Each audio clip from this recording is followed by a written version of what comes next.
All right, guten Tag. Welcome back. This is the long-awaited installment about the BMW E28. There's been a number of things that have come up in between this and the last episode, namely being weather. Like, it's been almost impossible to record anything in here. The rain's been absolutely crazy, and if it's not raining, it's windy, which smashes the garage door, which is like just impossible to speak over and whatever. So had a couple of sunny days now, and as of yesterday we started the dry ice restoration of the car, which I know has been long awaited. A couple of people in the comments were looking forward to it, so with no further ado, we're working on it at the moment. So as you can see, the car is up on the hoist. We have, like I mentioned, we started yesterday. We made some progress with the car. A lot of the underbody stuff was absolutely hammered in Cosmoline. Unfortunately, it wasn't as consistent in terms of how the Cosmoline was applied. So there were some areas that we needed to focus a little bit more on than others. And obviously being a car that we're quite fond of and we've done quite a bit of work with in order to restore the car, we're spending a little bit more time, which in most cases would be what I would say like an optional extra time that a customer might request. So I wouldn't go to the extent of calling this like a standard job. We are spending a little bit more attention to detail with some of the stuff, which I think is what the car deserves. So a number of places are super tricky to get to because of the Cosmoline. It kind of makes it a bit difficult in terms of consistency. So because there's little corners, nooks and crannies, and everything's covered in Cosmoline, to get a consistent finish, you've got to get into those nooks and crannies, which is proving to be challenging, but that's part of the gig, and that's what we love doing, because once you do get those small details, it's just like unbelievable. So fortunately, with two hands on deck yesterday, we were able to get a lot of shots. Got a lot of before and after in terms of the car looked like when we got it, where it's at now, and all of those details. So there is, a few bits and pieces that we've gone over so far, and like, there's a suspension component there that's actually red, and we didn't know it was red because it was covered in that much Cosmoline. It was like so hard to determine what color it actually was. All of the suspension and wheel arches are on the cards for today. So the underbody is essentially the base work has been done. So I'm just going to work on wheel arches, wheels today, and try and get those cleaned up and match the bottom, and then I'll move on to the engine bay where there is quite a little bit of Cosmoline in there as well. So outside of some of the stickers there that we are going to most likely have to sacrifice, they're not in that good of a condition in terms of like, some of them are flaking and whatever. Whichever ones that we can save, we will save. But fortunately, we found a number of people online that sell replacements because they've reproduced those stickers and everything. So we'll be able to, replace them once everything's said and done. So it won't actually, the stickers won't impact the quality of finish in the engine bay, because we'll be able to sacrifice them if need be. Now, having had spent the time underneath that car and really gotten into the nooks and crannies, it is amazing to see how good of a condition everything is underneath there. So there's no damage to any suspension components, bushing, suspension mounts or anything like that. It's all really super clean, super keen. Going to get stuck in, going to get into those wheel arches and wheels like I said before, and really get as much of that Cosmoline off the front area. There's a lot of places where maybe there shouldn't have been Cosmoline, like some of the plastic molds and things like that. So I don't know whether or not they just went crazy with it and just sprayed everything underneath the car, because it almost feels like that. But yeah, we're gonna sort those out today and hopefully get a massive result. But yeah, that's what we're gonna do. So I'm gonna get stuck into that and let's see how we go.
Alrighty, so after 2 days underneath the car, getting absolutely blasted by mess, the car is done as far as what we wanted to achieve this time around. Happy with the finish, happy where it ended up. Very much so in the theme of where the car is at. We tried to kind of preserve as much of the factory markings and factory stuff without taking away from the actual finish of what the car was intended to be. Thought I'd duck underneath and show you guys what's been happening. So obviously I have a loads of B-roll shot to show you guys, so I might just tilt this up. We did the whole underbody, we did the wheel arches, we did in the engine bay, which turned out to not actually need quite as much as we thought it would. It was actually relatively good underneath and didn't need too much attention, so which was super good. We kind of knew that from the onset. It was pretty much just underneath the car, the control arms and the suspension bits and bobs that we knew was going to kind of need the most attention. But honestly, we could have never expected the finish that we got. I think the catch-22 with the Cosmoline coated cars, or any undercoating realistically that can be removed with dry ice, you have the very good opportunity at the time to restore that finish to what it was when it was new.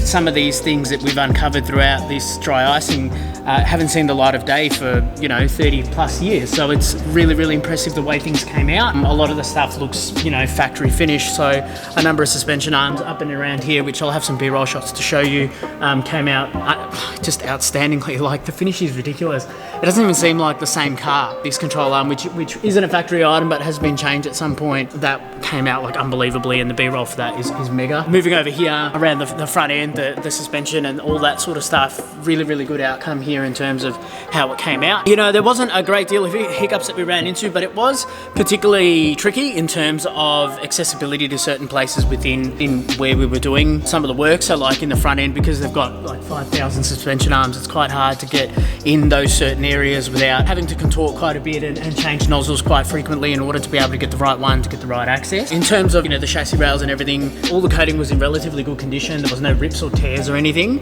And some of the big winners were obviously the wheel arches. The wheel arches came out amazingly. This car, it was interesting in the way it was coated.